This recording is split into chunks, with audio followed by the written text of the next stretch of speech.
What's wrong with you? You're covered in blood. I screamed as my high school freshman daughter, who was supposed to have gone to my in-laws' home with my husband, somehow came home with blood pouring from her forehead. After hastily treating her, I immediately called my husband, and when he answered the phone, I unintentionally yelled at him, "Honey, where are you?"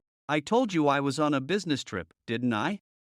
I was stunned by his unexpected reply, because I had seen my husband and daughter off 5 days before. In front of me was my child, who was badly injured. Seeing me confused, my daughter told me a startling truth. My name is Scarlett, a 40-year-old part-time housewife. My husband, Christopher, who is the same age as me, is a salesman who visits schools all over the place to sell educational materials for high school. He's cool in his way of staying within the fold, saying trust is important. My daughter Victoria started her first year of high school this year. She used to be so spoiled that she couldn't stay away from me, but now she is such a good person that she waits for me to cook dinner when I come home from my part-time job. I used to live a peaceful life with my husband and daughter, but 5 years ago, my mother became bedridden due to an internal disease. Since then, I have been very busy caring for her and working part-time. After my mother's collapse, I could not even visit my parents-in-law's house.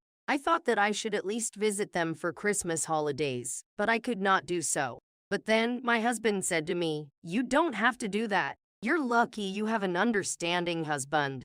He would laugh and say, I felt very sorry for him, but I was grateful because I had my hands full taking care of my mother. However, 3 years ago, my mother-in-law passed away suddenly in an accident. My parents-in-law were very close, so my father-in-law was very depressed, and the number of times Christopher went back to his parents' house increased rapidly. My husband would say, "I want to take my father on a trip to cheer him up and give him some good meat."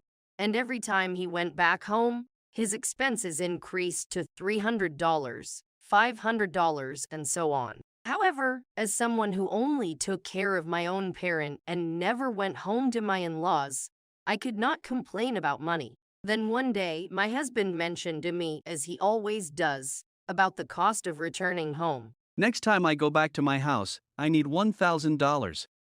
What? I wondered if such a large sum of money was really necessary for one trip home. But my husband never gave me any details about how he was going to spend it. It must be necessary money, right? I thought of it as a way of showing filial piety to my father-in-law. I convinced myself of this. However, due to the sudden expense, I did not have enough money on hand, so I had to temporarily withdraw the money from the account I had saved for my daughter's school fees. From now on, I would have to hold off on going to the hairdresser for a while so I wouldn't have to touch Victoria's money.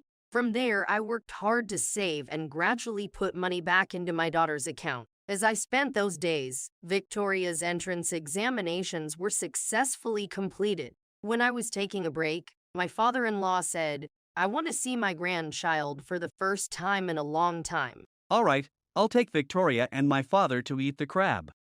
It's a reward for all their hard work. Really? Yay. Seeing my daughter's bubbling smile, I patted her head and said, "Thank you for everything." I had always put up with her, but she never complained and helped me take care of my mother. My heart was filled with gratitude. Then, on the morning of the day they are to go home, Victoria cheerfully waved her hand and said, "I'll buy you some souvenirs to take home," to which I replied, "Have fun." Everyone in the family was smiling. At that time, we had no way of knowing that something like that would happen. It was around noon, 5 days after Christopher and my daughter went to my parents-in-law's house. I was in the kitchen preparing lunch when I heard the front door open. Who? Without even ringing the doorbell, surprised, I answered loudly and headed for the front door, only to find Victoria standing there with blood streaming from her forehead. "What in the world is wrong with you?" I cried out in a voice that sounded like a scream and looked around to ask my husband what was going on, but he was nowhere to be found. I let my trembling daughter into the house and immediately called Christopher. "Honey, where are you?" I'm at work. I told you I was on a business trip the day after I took Victoria to my parents' house. I had not even heard about it, and I was in turmoil. I don't know anything about that. And more importantly, Victoria came home badly injured. She must have fallen down anyway.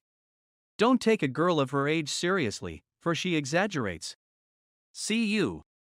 My husband said that quickly and hung up the phone. I couldn't possibly accept such a messed up story with a yes, I see. As I taking care of my daughter, I asked, "Why did you get hurt? Did Daddy go to work?" Victoria looked very pale, and her trembling lips were tightly knit for a while. But then she blurted out, Daddy pushed me. I was surprised, but slowly rubbed my daughter's back and listened to her story. Then I found out an unbelievable fact. To my surprise, my husband had been keeping a secret from us. And when Victoria found out about it, he had caused her to suffer a serious injury.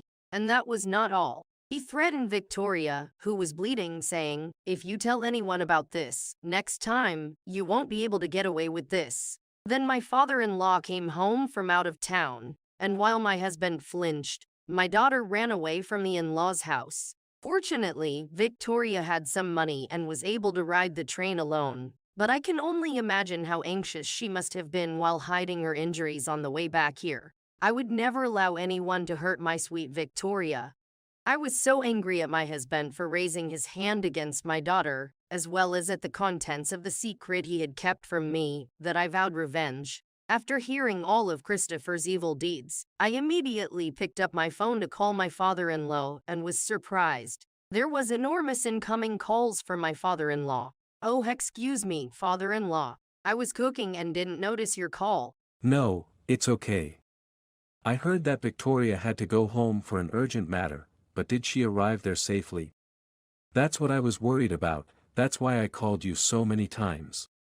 Hearing my father-in-law's story, I couldn't stop being jaw-dropping. My husband had told such a lie to cover up the fact that our daughter, whom he had caused to suffer injuries, had run back to our house. So I told my father-in-law, who knew nothing about it, everything my daughter had told me. I will take Victoria to the hospital and she will be fine. But I cannot forgive Christopher. I want to humiliate him. So could you please keep him at your house? My father-in-law replied, "Sure," and promised to cooperate. He said that he would make good arrangements for my husband to stay at his parents-in-law's house for a while. In the meantime, I ran around and got ready to confront my husband. 5 days later, after all of Christopher's secret investigations, I was on my way to my in-law's house. I was about to ring the doorbell when I saw my daughter running behind me, out of breath. Mom, wait a minute. I told you to wait at home. I can't do that. I'm going to make him pay for this injury.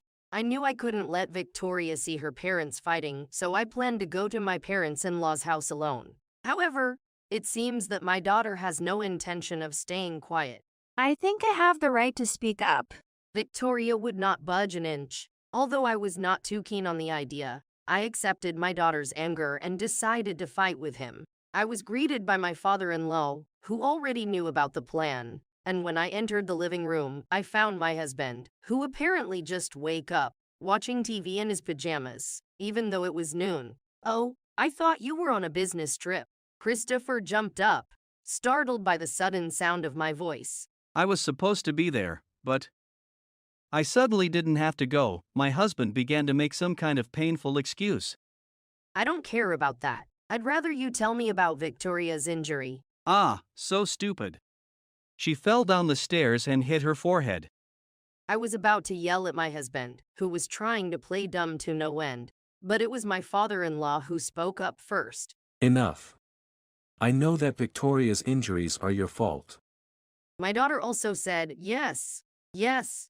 I glared at Christopher. My husband, who was not taking it well, cringed, but then, as if he had an idea, he suddenly became very proud and retorted, You've never come to see him here and you think you're so big.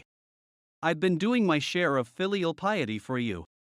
My husband smiles smugly, thinking I wouldn't be able to say anything. Indeed, that is what I would have done before. I did not interfere because I knew he was right, but after what Victoria told me, I already knew that my husband's words were full of falsehoods. "Huh? So you have filial piety by not dealing with your father when you go back home and letting your daughter do all the housework?" Yes, it is. You've been lazing around at home ever since you brought me here. Shut up. This time it's just a coincidence. I'm usually the one doing the hard work. When I saw Christopher fluffing his hair, I took out my father-in-law's household account book, which I had kept in advance. It contained not only the money coming in and out of the house, but also a detailed account of my husband's time spent at his parents' house. I'll tell you what it says. On June 10, I gave Christopher $200 for transportation, a day of lounging around and then, as usual, going out at night and returning in the morning. I spent more on food because Christopher was there. I proceeded to read out what was written in no uncertain terms. It said that every time my husband went back home, he lied and said that his wife did not even pay for his transportation, and that he received money from my father-in-law every time, taking advantage of my not showing up at my parents-in-law's house. Christopher was trying to make me out to be a stingy devil wife to get sympathy from his father. Don't you have any shame to be so old to be nibbling on your parents' backs? And you've been taken care of in so many ways. I felt bad that you came over to our house so often with no allowance and did all kinds of things for you, but it was all bullshit. When we accuse him, my husband was stifled by his words. I wonder what he was doing with all that money he was taking from his father. Well, that's. You don't have to say anything. I'm sure you're thinking up some other lousy lie. Ignoring my husband's mumbling, I held out a certain photograph in front of him. You wanted the money so much because you were playing hard to get in a place like this. How did you know about this place? What I saw in the photo was the moment my husband entered the disreputable nightclub. Christopher did not expect to be known that much, and the blood drained from his face. In fact, this was the secret that Victoria had learned while returning home. My daughter had thought that my husband was taking care of her father in a worthwhile way. But since he kept going out at night and coming home in the morning, she secretly investigated, thinking that this was strange. She put an app on his phone that gave her location information so that my husband would not find out. And after Christopher went out, she checked her computer to see where he was and found that the same location was always shown. My daughter looked it up online and found that it was a place that served men at night. Surprised, she was about to call to let me know when my husband came home just in time. When Christopher found my daughter looking up locations on the computer, he was furious and pushed her away.